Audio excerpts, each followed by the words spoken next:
미국에서 조류독감 인체 감염 사례가 처음으로 확인됐습니다. 한인 이민 역사의 뼈아픈 비극 LA 폭동이 발생한 지 오늘로 30주년을 맞았습니다. 폭동 이후 달라진 한인 사회를 조명합니다. 폭동 30주년을 맞아 한흑 커뮤니티의 화합을 위한 벽화가 그려졌습니다. 벽화 제막식 현장을 취재했습니다. 위스콘신주에서 10살 소녀를 성폭행한 뒤 살해한 14살 용의자의 신원이 공개됐습니다. 4월 한 달 동안의 나스닥 지수가 2008년 이후 최악을 기록했습니다. 주간 증시 브리핑을 통해 분석합니다.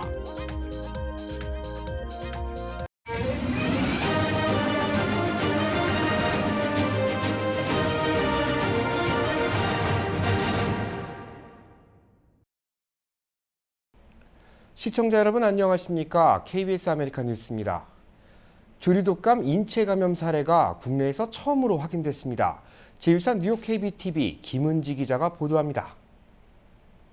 ABC 뉴스에 따르면 미 질병통제예방센터 CDC는 28일 콜로라도주에서 조류독감의 첫 인체 감염이 확인됐다고 밝혔습니다.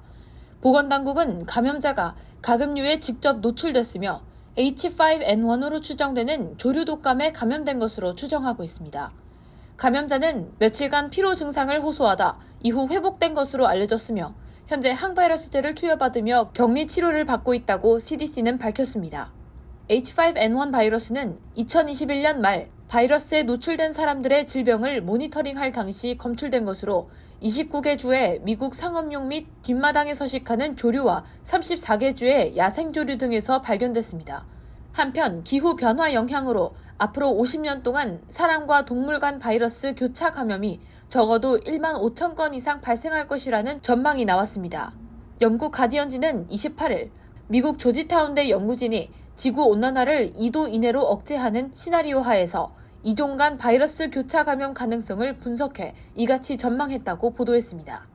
연구팀은 향후 50년간 이종 동물 사이에서 최소 1만 5천 건 이상의 바이러스 교차 감염이 일어날 것이라며 기후위기가 동물과 인간을 위협하고 또 다른 전염병 대유행 위험을 초래할 수 있는 질병의 확산을 부채질할 수 있다고 경고했습니다. 이 같은 위험은 지구온난화가 진행되면 인간과 접촉이 거의 없던 바이러스나 세균, 기생충 같은 병원체를 가진 많은 동물이 서식지를 찾아 이동할 가능성이 높아지는 것과 관련이 있습니다. 특히 먼 거리를 이동할 수 있는 박쥐가 바이러스를 확산하는 데 큰 역할을 할 것으로 예상됐습니다. KBTV 뉴스 김은지입니다. LA 폭동이 발생한 지 오늘로 정확히 30년이 됐습니다. 30년 전과 지금 한인 사회를 둘러싼 상황은 어떻게 달라졌는지 윤범수 기자가 취재했습니다. 흑인 운전자 라드니 킹을 무차별 폭행한 경찰 4명에게 무죄가 선고된 직후 놀맨디와 플로렌스에서 벌어지던 시위가 과격해지기 시작했습니다. 통제가 어려워지자 경찰은 현장을 떠났고 시위대는 폭도로 돌변해 북쪽으로 올라오기 시작했습니다. 경찰이 방어선을 친 곳은 베버리 힐스로 향하는 웨스트 LA 지역. 한인타운은 버려졌고 무법천지로 변했습니다. 단 6일 동안 발생한 10억 달러의 재산 피해 가운데 절반이 한인 피해였습니다. 주류 사회를 향한 흑인 사회 분노가 원인이었지만 그럼에도 당시 언론들의 시각은 오로지 한흑 갈등에만 초점이 맞춰졌습니다. 체포해 간 숫자를 봤을 때 반 이상은 라티노였었어요. 그러면서도 언론에서는 계속 우리 Black Korean Conflict라고 그런 거잖아요. 이후 한인 사회는 달라지기 시작했습니다. 시위를 통해 목소리를 내기 시작했고 많은 한인들이 정치에 몸담기 시작했습니다. 저는 사실 꿈이 하우스와이프였어요. 메인스트림하고 코리안 아메리칸 사이에 그 연결을 시켜줄 수 있는 브리지가 됐으면 좋겠다. 그렇게 돼서 나오게 된 거거든요. 한흑 커뮤니티는 교계와 비영리 단체들을 중심으로 교류와 협력을 늘리며 간극을 줄여나갔습니다. 폭동의 근본적인 원인이었던 소수의 민족을 향한 미국의 뿌리 깊은 차별과 불평등에도 함께 목소리를 높였습니다. 지난 2020년 조지 플로이드 사망 이후 발생한 과격 시위로 또다시 위험한 순간이 찾아왔지만 한인 사회가 큰 피해를 입지 않았던 것은 92년 폭동 이후 달라진 변화였습니다. 92년도에 한인타운을 절대로 보호해줄 수 있는 경찰이나 내셔널 가드 보이지 않았었잖아요. 2020년도에는 내셔널 가드 프레젠스가 보였어요. 30년의 세월이 흘러 오늘 폭동이 시작됐던 장소에는 한인과 흑인 커뮤니티, 지역 정부 인사들이 모두 모였습니다. 한흑 갈등이라는 프레임을 넘어 이제 하나의 커뮤니티로서 화합과 새로운 출발을 다짐했습니다. And the hard and sometimes slow but steady work that Angelenos have done over the last 3 decades to better understand each other is what we bear witness to today. LA 폭동이 발생한 지 오늘로 30년. 폭동이 처음으로 시작됐던 이곳 플로렌스와 놀만디 교차로에는 더 이상 폭동의 흔적은 남아있지 않습니다. 그러나 더불어 살아가야 하는 한인들, 지금의 한인사회 입장에서 폭동의 아픈 기억은 결코 잊을 수 없는, 잊어서도 안 되는 역사이자 미래의 거울입니다. KBS 뉴스 윤범수입니다. LA 폭동 30주년을 맞아 한흑 커뮤니티의 화합을 위한 벽화가 그려졌습니다. 벽화 제막식 현장을 김경일 기자가 취재했습니다. 폭동으로 큰 피해를 입었던 리커스터 벽면은 미소를 띤 흑인 남성과 한인 부부의 얼굴과 뿌리, 유지, 강력한, 얽혀있는, 함께 등의 5단어가 함께 벽화에 채워졌습니다. 벽화 속 흑인은 갱으로 활동하다 한인 업주를 만나 음지에서 양지로 나와 생활하게 됐다는 내용을 담고 있습니다. 벽화 속 주인공들의 30년 인연을 약 1년간 벽화로 준비해 오늘 LA 폭동 30주년을 맞아 제막식 행사를 가졌습니다.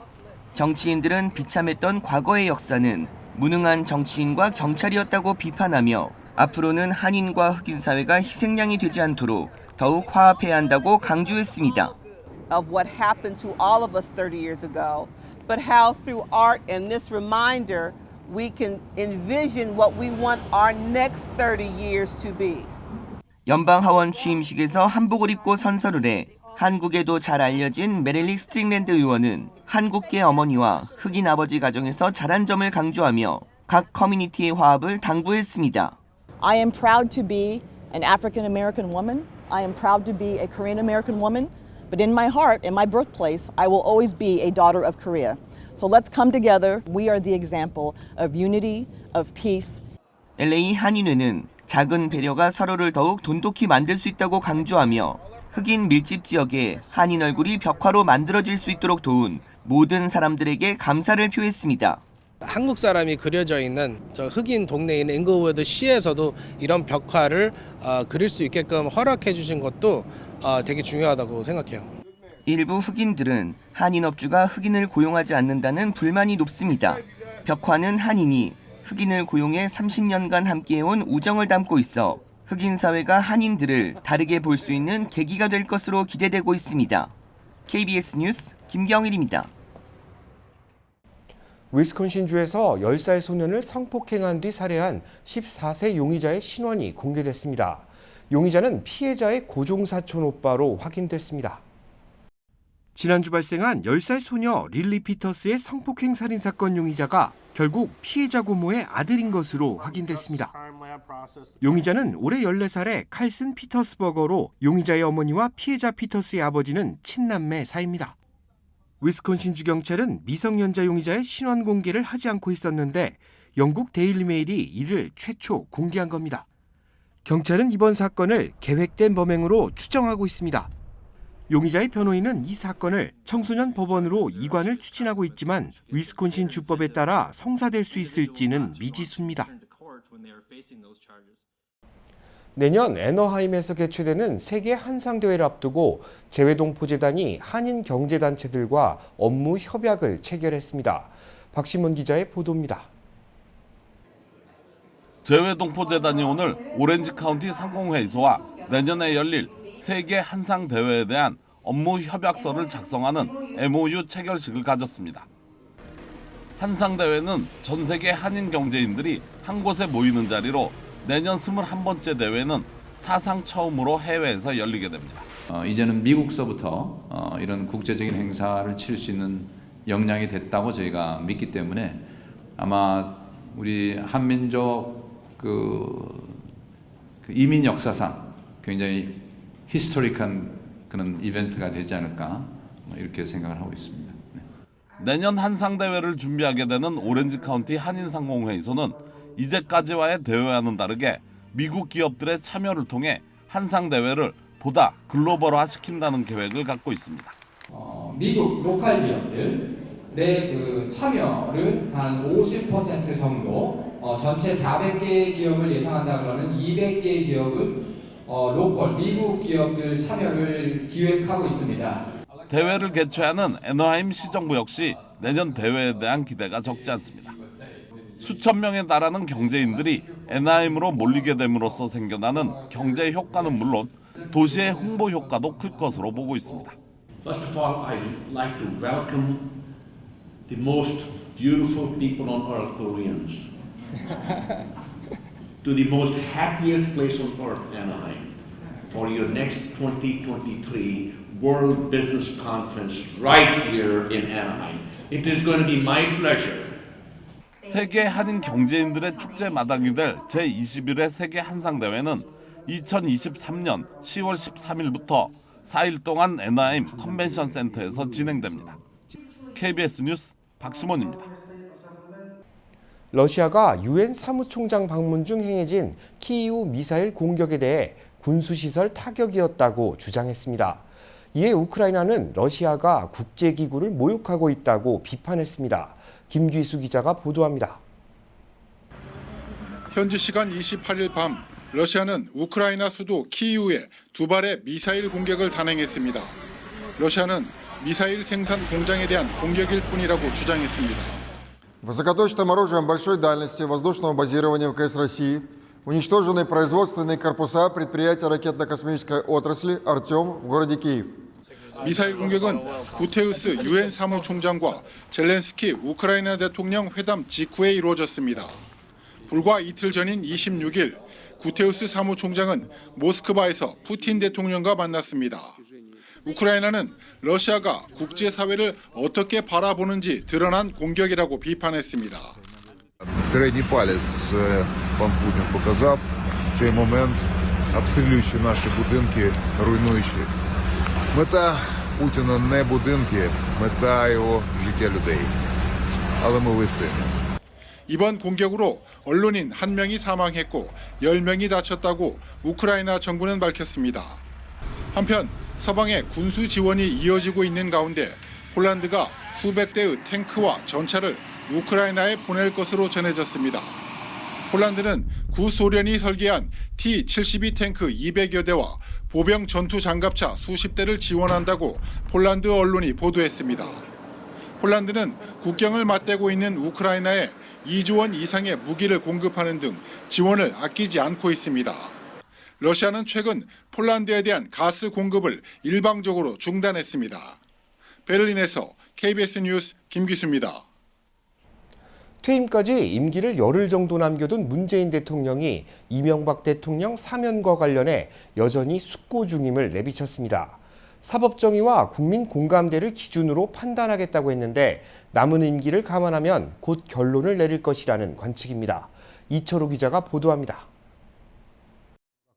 문재인 대통령은 이명박 전 대통령 사면 반대 청원에 아직은 원론적으로 답할 수밖에 없다고 했습니다.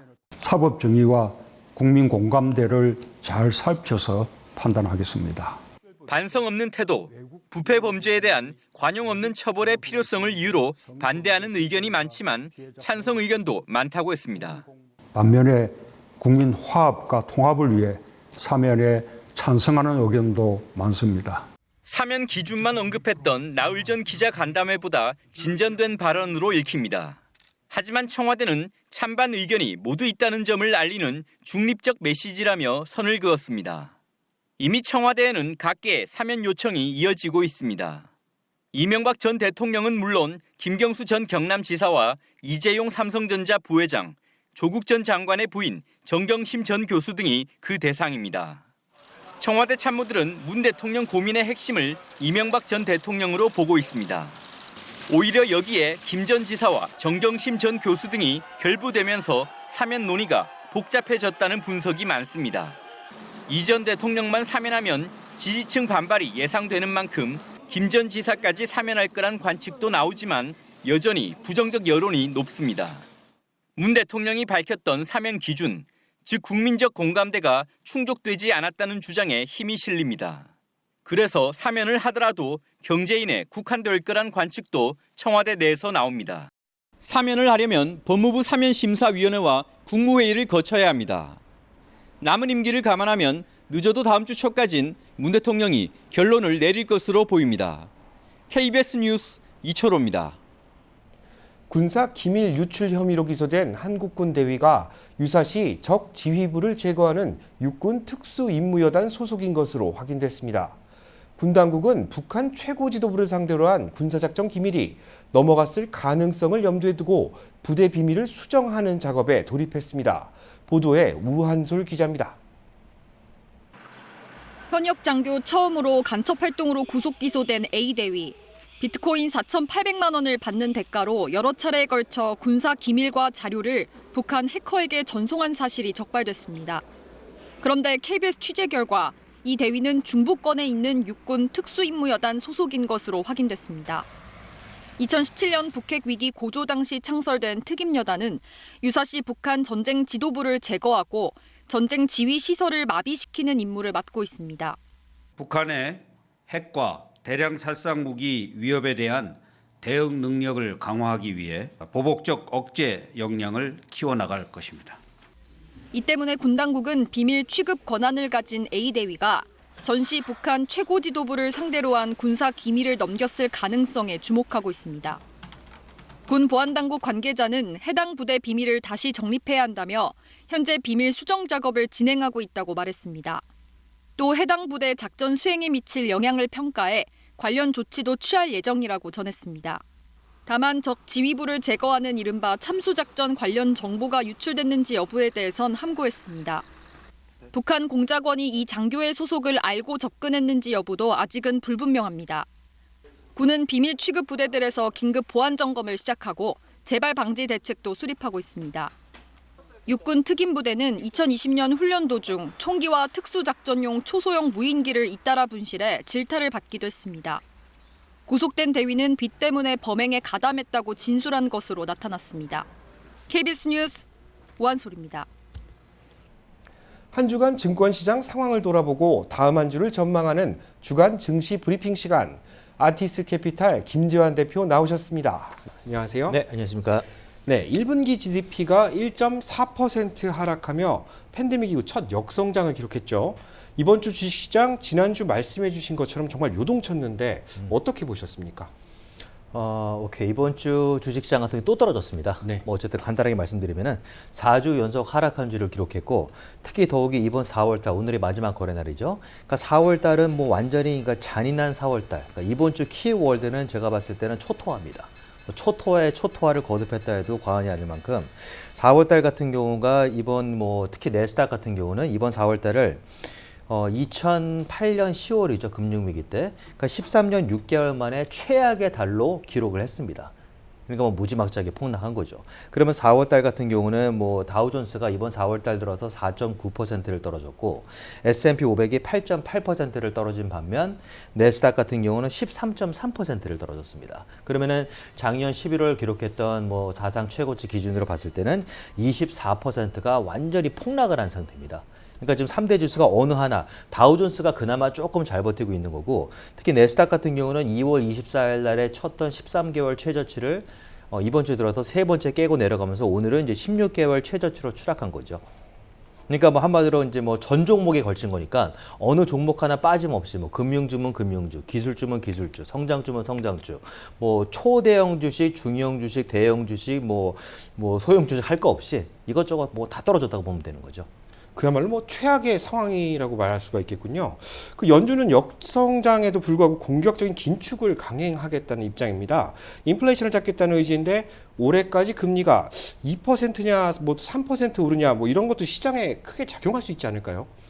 그래서 이제 어떻게 보면은 지금 말씀하신 것처럼 결과적으로 이번 주 주식시장도 마찬가지로 투자 심리가 진정이 되지 못하고 있는 이유가 자 인플레이션은 인플레이션대로 계속 올라가서 최고치에 달하고 있는데 또 거기다 경기 침체 이제 금리를 올리게 되니까 경기 침체까지 같이 오는 거 아니냐 이런 두려움이 해소가 되지 않고 있는 거죠. 당장 이제 다음 주 수요일 같은 경우 0.5% 금리 올리는 게 기정사실화 돼 있는 거지만 또 일각에서는 0.5%를 시작으로 6월달, 7월달 연속으로 0.75%씩 올릴 거다. 뭐 이런 것들도 마찬가지로 관측이 되고 있습니다. 그렇게 따지고 보면은 지금 기준금리가 0.25%니까 0.75, 0.75, 그럼 1.5에다가 다음 주 뭐 0.5니까 2%, 2.25. 거의 2.25에서 2.5 정도로 돼야지 인플레이션을 잡을 수 있다. 뭐 이런 경제학자들은 이제 그런 의견도 있는 거지만 또 일각에서는 좀 더 지켜봐야지 너무 섣부른 판단이 아니냐. 근데 결과적으로 투자 심리는 이미 망쳐질 대로 망쳐져 있는 상태입니다. 현재 장의 분위기는. 다음 주 연준 금리 발표가 또 있죠. 인상 발표가 있고 대형주들도 실적 발표가 이제 잡혀 있는데 뭐 주목해야 될 부분이 있다면 어떤 게 있을까요?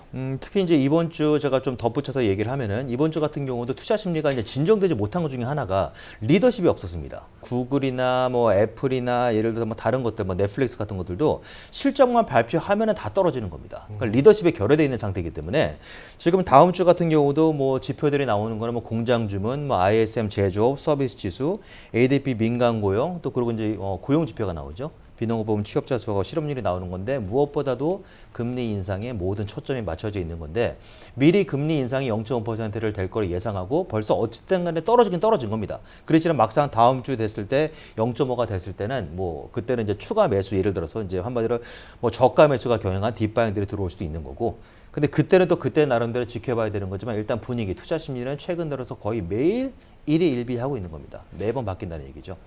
다음 주까지도 좀 더 지켜볼 필요가 있을 것 같습니다. 오늘 말씀 감사합니다. 네, 감사합니다.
KBS 아메리칸 뉴스 마칩니다. 편안한 주말 되시기 바랍니다.